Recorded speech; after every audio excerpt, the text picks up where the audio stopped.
Selamat siang buat kita semua. Di sini kami kelompok 4 akan mempresentasikan hasil diskusi kami yang berjudul Pendidikan Karakter menurut Thomas Liccona. Sebelumnya, izinkan kami memperkenalkan diri kami. Slide berikutnya.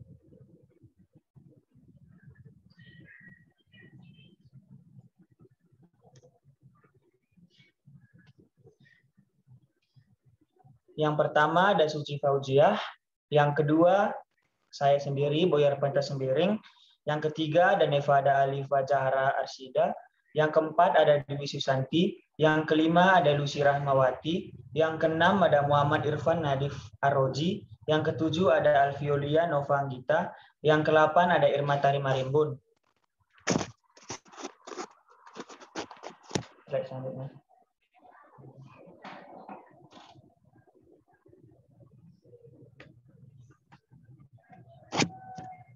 Yang pertama akan dibacakan oleh saya tentang pengertian biografi singkat Thomas Liccona. Dr. Thomas Liccona lahir pada tanggal 4 April tahun 1943. Sekarang ia tinggal di New York, Amerika Serikat. Thomas Liccona adalah seorang psikolog perkembangan dan profesor pendidikan di State University of New York, Scotland, di mana ia memperoleh penghargaan atas pekerjaannya di bidang pendidikan guru dan saat ini memimpin Center for Day Force and With atau Respect and Responsibility. Dr. Liccona memperoleh gelar PhD dalam bidang psikologi dari State University of New York, Albany, dengan risetnya mengenai perkembangan penalaran moral anak-anak. Beliau dianugerahi State University of New York Pecus Velux Exchange Scholar dan menerima penghargaan alumni kehormatan. Distinguished Alumni Award dari State University of New York di Albany. Selanjutnya.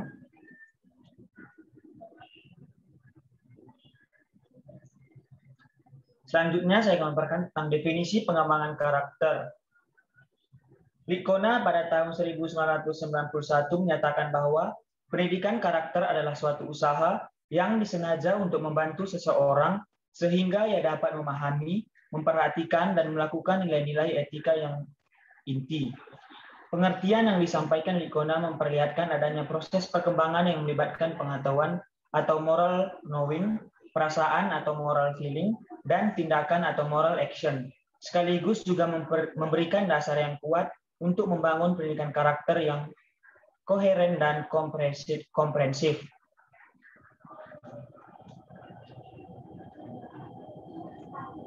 Selanjutnya. Apa itu tujuan pendidikan karakter? Tujuan pendidikan karakter yakni pembentukan kepribadian manusia yang baik. Pendidikan karakter adalah memfasilitasi penguatan dan pengembangan nilai-nilai tertentu sehingga terwujud dalam perilaku anak, baik ketika proses sekolah maupun setelah proses sekolah atau setelah lulus dari sekolah.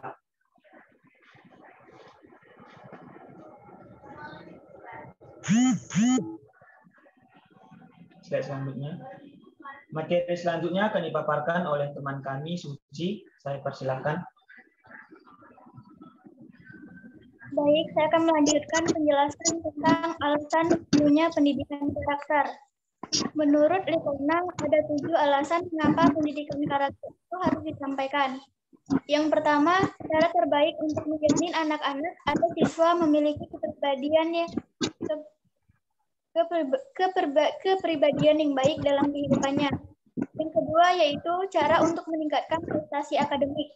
Yang ketiga, sebagian siswa tidak dapat membentuk karakter yang kuat bagi dirinya di tempat lain. Yang keempat yaitu persiapan siswa untuk menghormati pihak atau orang lain dan dapat hidup dalam masyarakat yang beragam. Yang kelima yaitu berangkat dari akar masalah yang berkaitan dengan problem moral sosial seperti ketidaksopanan, ketidakjujuran, kekerasan, pelanggaran kegiatan seksual, dan etos kerja atau belajar yang rendah. Yang keenam yaitu persiapan terbaik untuk menyongsong perilaku di tempat kerja. Yang ketujuh yaitu pembelajaran nilai-nilai budaya yang merupakan bagian dari kerja peradaban. Slide selanjutnya. Ini ada 3 komponen penting dalam membangun pendidikan karakter. Yang pertama, moral knowing atau pengetahuan moral. Yang kedua, moral feeling atau perasaan moral. Dan yang ketiga, moral action atau tindakan moral. Selanjutnya, moral knowing atau pengetahuan moral, yaitu terdapat beragam jenis pengetahuan moral yang berkaitan dengan tantangan moral kehidupan. Berikut ini 6 tahap yang harus dilalui dalam rangka mencapai tujuan-tujuan pendidikan moral, yaitu moral awareness atau kesadaran moral, knowing moral values atau pengetahuan nilai-nilai moral, perspective taking, moral reasoning atau alasan moral, decision making atau pengambilan keputusan, self knowledge. Selanjutnya, moral knowing atau pengetahuan moral. Yang pertama A, moral awareness atau kesadaran moral. Kelemahan moral yang melanda hampir semua manusia dari segala jenis usia adalah adanya kebutaan atau kelaparan moral. Secara sederhana, kita jarang melihat adanya cara-cara tertentu dalam masyarakat yang memperhatikan dan melibatkan isu-isu moral serta penilaian moral. Anak-anak muda misalnya seringkali tidak peduli terhadap hal ini. Mereka melakukan sesuatu tanpa mempertanyakan kebenaran suatu perbuatan. Yang ketiga, knowing moral values atau pengetahuan nilai-nilai moral. Nilai-nilai moral seperti rasa hormat terhadap kehidupan dan kebebasan, tanggung jawab terhadap orang lain, kejujuran, keadilan, toleransi, sopan santun, disiplin diri, integritas, kebaikan, keharuan, keibaan, dan keteguhan hati atau keberanian. Secara keseluruhan menunjukkan sifat-sifat orang yang baik. Kesemuanya itu merupakan warisan dari generasi masa lalu bagi kehidupan masa depan. Literatur etika masyarakat, pengetahuan tentang nilai-nilai ini, mengetahui nilai-nilai di atas berarti juga memahami bagaimana menerapkan nilai-nilai itu dalam berbagai situasi. Mungkin sekian yang dapat saya jelaskan, saya kembalikan kepada moderator. Terima kasih. Baik, selanjutnya akan dibacakan oleh teman kami Zahra. Saya persilahkan.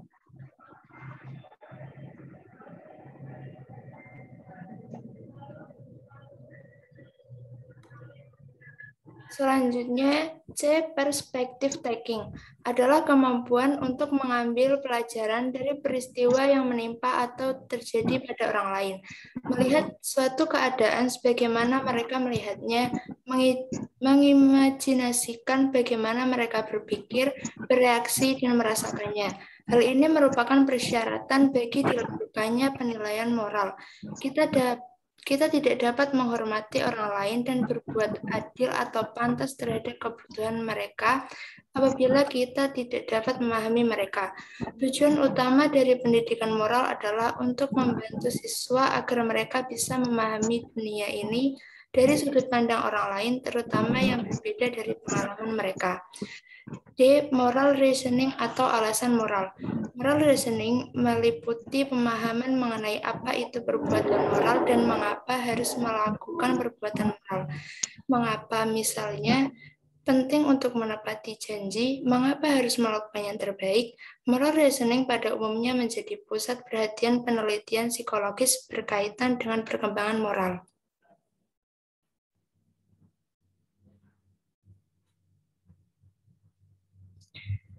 Selanjutnya, moral feeling atau perasaan moral.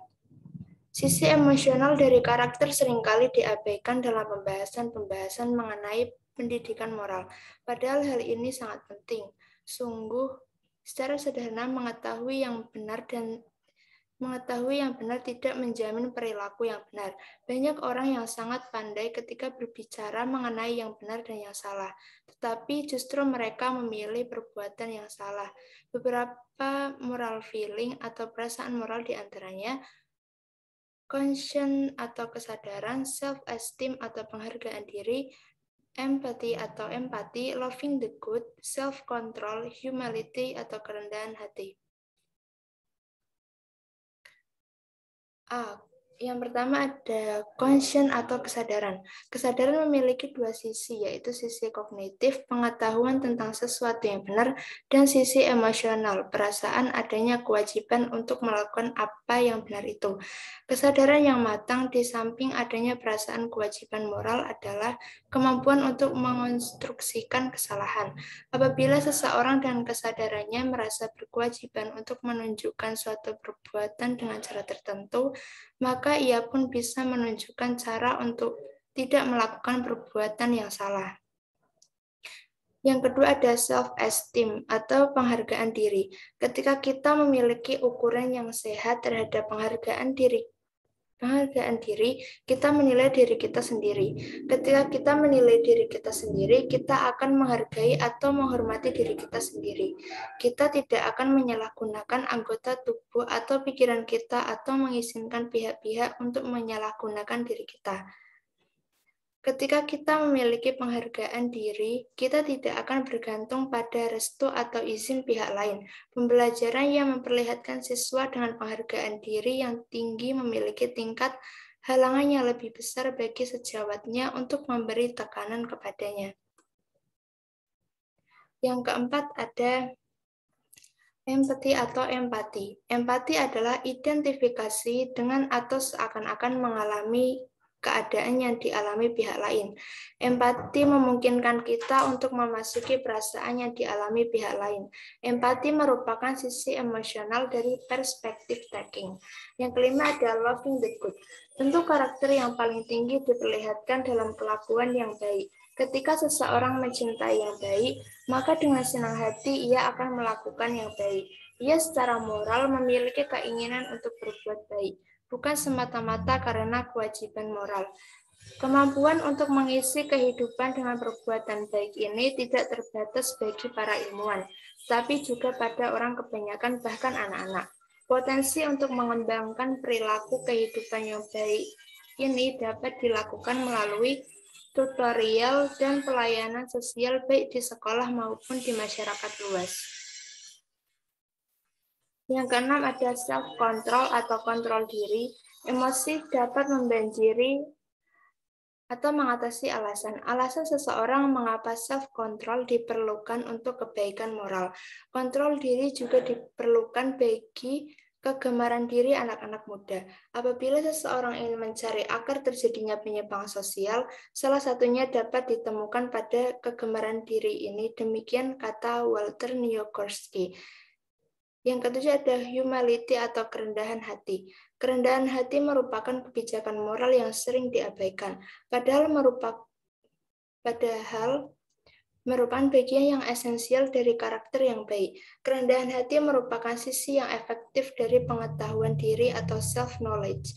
Kerendahan hati dan pengetahuan diri merupakan sikap berterus terang bagi kebenaran dan keinginan untuk memperbaiki kelemahan-kelemahan kita. Kerendahan hati merupakan pelindung terbaik bagi perbuatan jahat. Selanjutnya, materi akan dijelaskan oleh rekan saya. Baik, materi selanjutnya akan dibawakan oleh Bu Santi. Saya persilakan. Baik, terima kasih. Selanjutnya yaitu moral action atau tindakan moral. Moral action atau tindakan moral dalam pengertian yang luas adalah akibat atau hasil dari moral knowing dan moral feeling. Apabila seseorang memiliki kualitas moral intelek dan emosi, kita bisa memperkirakan bahwa mereka akan melakukan apa yang mereka ketahui dan rasakan. Untuk memahami sepenuhnya apa yang dimaksud dengan tindakan moral, berikut ini adalah 3 aspek dari karakter, yaitu kompetensi atau competence, keinginan atau will, dan kebiasaan atau habit.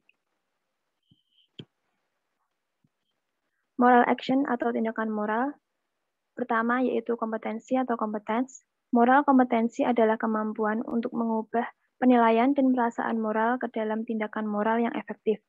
Untuk memecahkan masalah konflik misalnya, diperlukan keahlian-keahlian praktis, seperti mendengar, menyampaikan pandangan tanpa mencemarkan pihak lain, dan menyusun solusi yang dapat diterima masing-masing pihak. Kedua yaitu kemauan atau will. Pilihan yang tepat, yang benar dan tepat akan sesuatu perilaku moral biasanya merupakan suatu yang sulit. Untuk menjadi dan melakukan sesuatu yang baik biasanya mensyaratkan adanya keinginan bertindak yang kuat.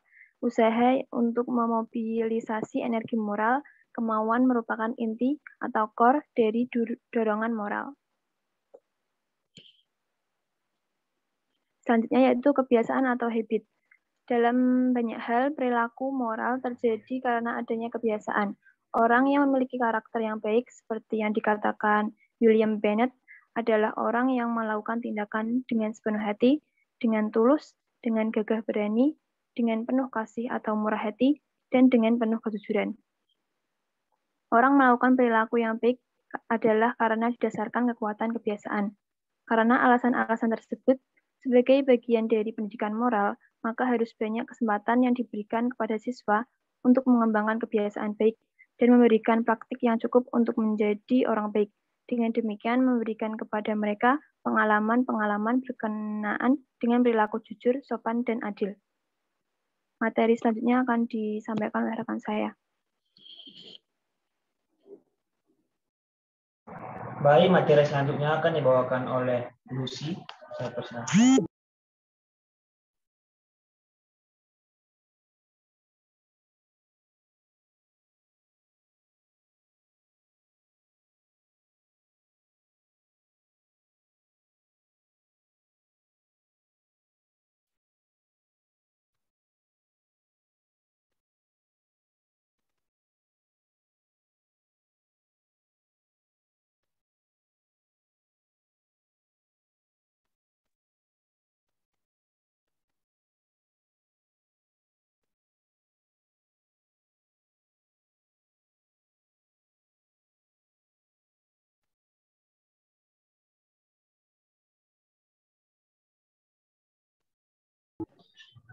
Materi selanjutnya akan dibawakan oleh Lucy.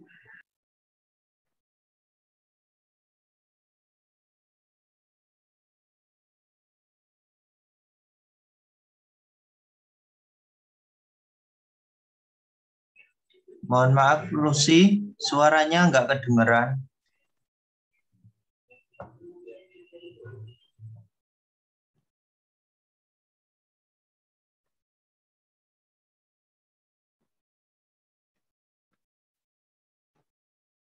Coba tanpa headset.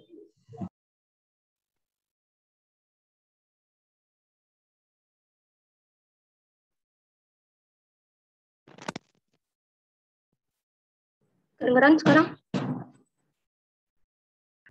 Sudah.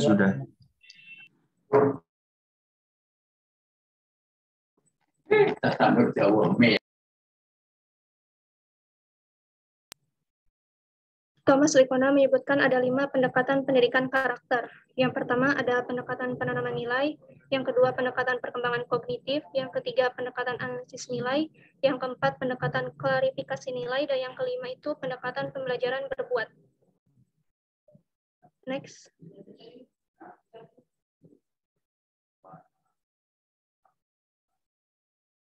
Yang pertama ada pendekatan penanaman nilai.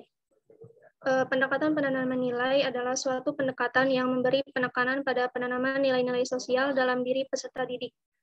Seperti dalam disertasinya yang berjudul A Typology of Valuing Theories and Values Education Approaches, mengatakan bahwa tujuan pendidikan nilai adalah yang pertama, diterimanya nilai-nilai sosial tertentu oleh peserta didik, yang kedua, berubahnya nilai-nilai peserta didik yang tidak sesuai dengan nilai-nilai sosial yang diinginkan.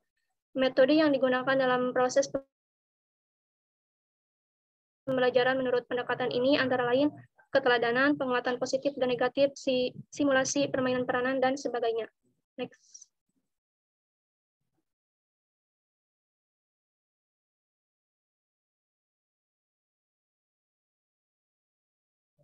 Yang kedua ada pendekatan perkembangan kognitif. Pendekatan perkembangan kognitif ini mendorong peserta didik untuk berpikir aktif tentang masalah-masalah moral maupun dalam membuat keputusan-keputusan moral. Adapun tujuan yang ingin dicapai oleh pendekatan ini ada 2 hal. Yang pertama, membantu peserta didik dalam membuat pertimbangan moral yang lebih kompleks berdasarkan kepada nilai yang lebih tinggi, Dan yang kedua adalah mendorong peserta didik untuk mendiskusikan alasan-alasannya ketika memilih nilai dan posisinya dalam suatu masalah moral. Proses pengajaran nilai menurut pendekatan ini didasarkan pada dilema moral dengan menggunakan metode diskusi kelompok. Next. Yang ketiga ada pendekatan analisis nilai. Pendekatan analisis nilai ini membantu memberikan penekanan pada perkembangan kemampuan peserta didik untuk berpikir logis dengan cara menganalisis masalah yang berhubungan dengan nilai-nilai sosial.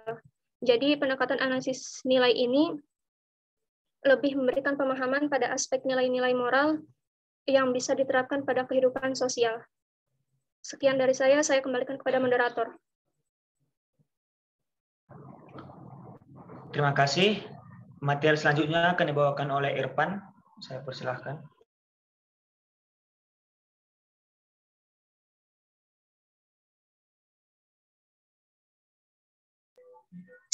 Yang keempat, pendekatan klarifikasi nilai. Pendekatan klarifikasi nilai, values clarification approach, memberi penekanan pada usaha untuk membantu peserta didik dalam mengkaji perasaan dan perbuatannya sendiri, serta meningkatkan kesadaran mereka tentang nilai-nilai mereka sendiri.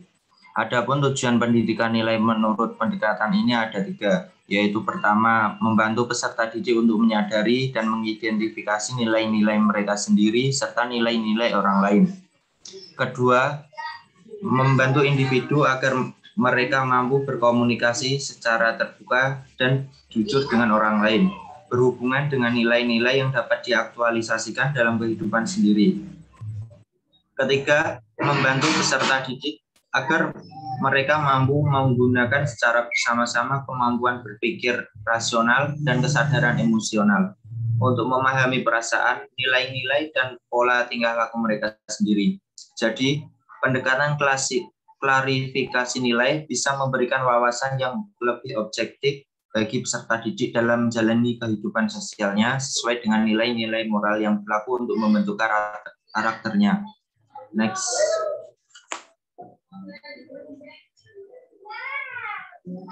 Lima, pendekatan pembelajaran berbuat.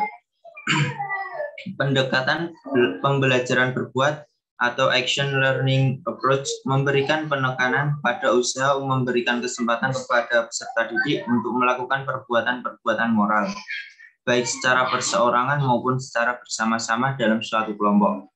Adapun tujuan utama dari pendidikan moral berdasarkan kepada pendekatan ini, pertama, memberi kesempatan kepada peserta didik untuk melakukan perbuatan moral baik secara perseorangan maupun secara bersama-sama berdasarkan nilai-nilai mereka sendiri. Kedua, mendorong peserta didik untuk melihat diri mereka sebagai makhluk individu dan makhluk sosial dalam pergaulan dengan sesama, yang tidak memiliki kebebasan sepenuhnya, melainkan sebagai warga dari suatu masyarakat yang harus mengambil bagian dalam suatu proses demokrasi. Metode-metode pengajaran yang digunakan dalam pendekatan analisis nilai dan klarifikasi nilai digunakan juga dalam pendekatan ini. Terima kasih dari saya. Baik, materi selanjutnya akan dibacakan oleh teman kami Alfiolia. Saya persilahkan.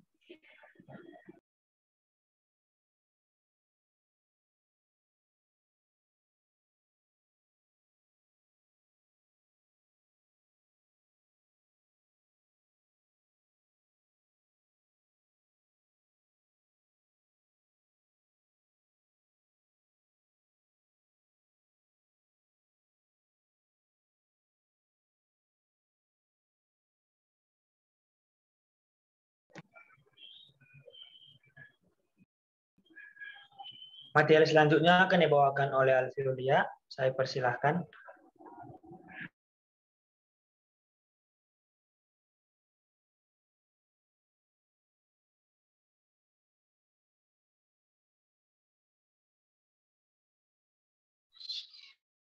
Sepuluh kebajikan esensial Thomas Likona.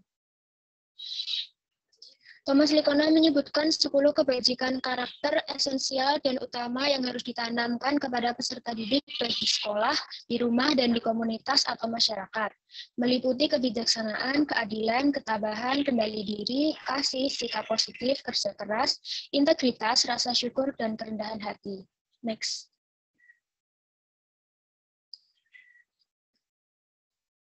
Sepuluh kebajikan esensial menurut Thomas Likona adalah yang pertama kebijaksanaan.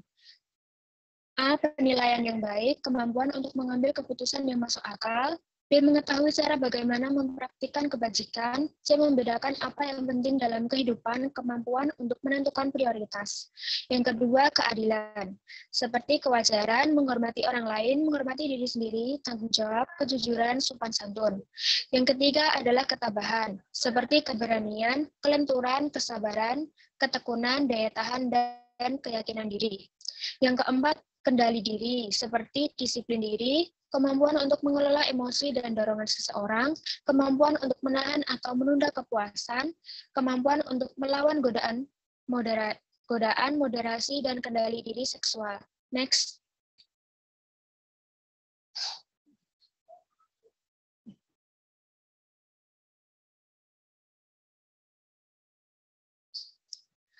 Yang kelima ada kasih, seperti empati, rasa kasihan, kebaikan hati, kedermawanan, pelayanan, loyalitas, patriotis, kemampuan untuk mengampuni. Yang keenam ada sikap positif seperti harapan, antusiasme, fleksibilitas, dan rasa humor. Yang ketujuh ada kerja keras seperti inisiatif, kerajinan, penentuan sasaran, dan kepanjangan daya akal. Yang kedelapan ada integritas seperti kelekatan terhadap prinsip moral, keyakinan terhadap hati nurani yang dibentuk dengan cepat, kemampuan mengingat perkataan, konsistensi etika, dan menjadi jujur dengan diri sendiri.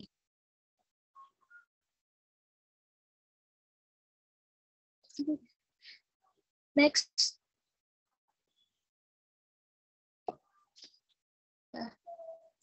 Yang kesembilan, rasa syukur seperti kebiasaan untuk bersyukur, mengapresiasi rahmat orang lain, mengakui utang budi satu sama lain, dan tidak mengeluh.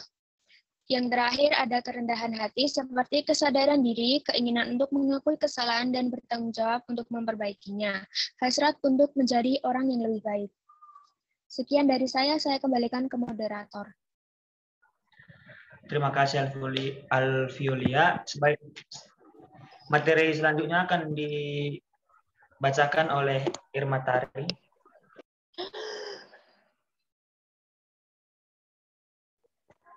Kesimpulan. Thomas Likona adalah seorang psikolog perkembangan dan profesor pendidikan di State University of New York, Scotland, di mana ia memperoleh penghargaan atas pekerjaannya di bidang pendidikan guru dan saat ini memimpin Center for the Fourth and Fifth R2 atau Respect and Responsibility. Thomas Likona merupakan salah satu tokoh pendidikan karakter di Barat. Pendidikan karakter menurut Likona adalah suatu usaha yang disengaja untuk membantu seseorang sehingga ia dapat memahami, memperhatikan, dan melakukan nilai-nilai etika yang inti.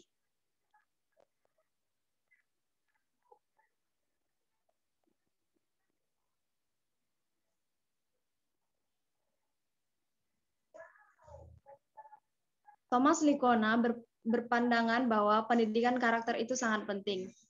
Menurut Likona, terdapat 7 alasan mengapa pendidikan karakter itu penting dan perlu disampaikan. Ketujuh alasan tersebut yaitu 1. Cara terbaik untuk menjamin anak-anak atau siswa memiliki kepribadian yang baik dalam kehidupannya. 2. Cara untuk meningkatkan prestasi akademik. 3. Sebagian siswa tidak dapat membentuk karakter yang kuat bagi dirinya di tempat lain. 4.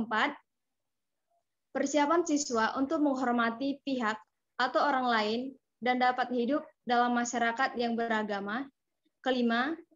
Berangkat dari akar masalah yang berkaitan dengan problem moral sosial seperti ketidaksopanan, ketidakjujuran, kekerasan, pelanggaran kegiatan seksual, dan etos kerja atau belajar yang rendah. Yang keenam, persiapan terbaik untuk menyongsong perilaku di tempat kerja. Yang ketujuh, ada pembelajaran nilai-nilai budaya yang merupakan bagian dari kerja peradaban.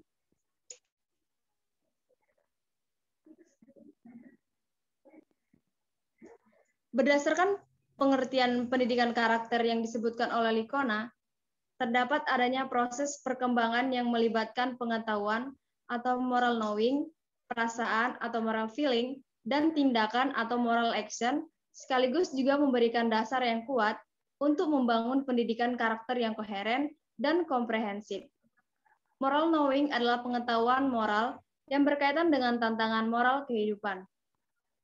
Moral knowing memiliki 6 tahapan agar tercapai tujuan pendidikan karakter, yaitu moral awareness, knowing moral value, perspective talking, moral reasoning, dan decision making, self knowledge. Selain itu, terdapat moral feeling atau sisi emosional dari karakter. Dalam bagian ini terdapat conscience, self-esteem, empathy, loving in good, self-control, dan humility. Terakhir adalah moral action, atau tindakan moral hasil dari moral knowing dan moral feeling. Moral action memiliki 3 aspek, yaitu kompetensi, keinginan, dan kebiasaan. Menurut Thomas Licona, terdapat 5 pendekatan dalam pendidikan karakter, yaitu 1.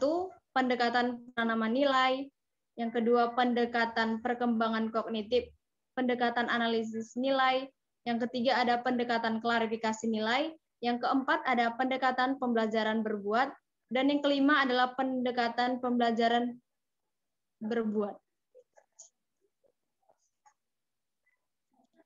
Selain menjelaskan tentang perkembangan, Thomas Licona juga menyebutkan 10 kebajikan atau karakter esensial dan utama yang perlu ditanamkan kepada peserta didik, baik di sekolah, di rumah, dan di komunitas atau masyarakat, meliputi kebijaksanaan, keadilan, ketabahan, kendali diri, kasih, sikap positif, kerja keras, integritas, rasa bersyukur, dan kerendahan hati.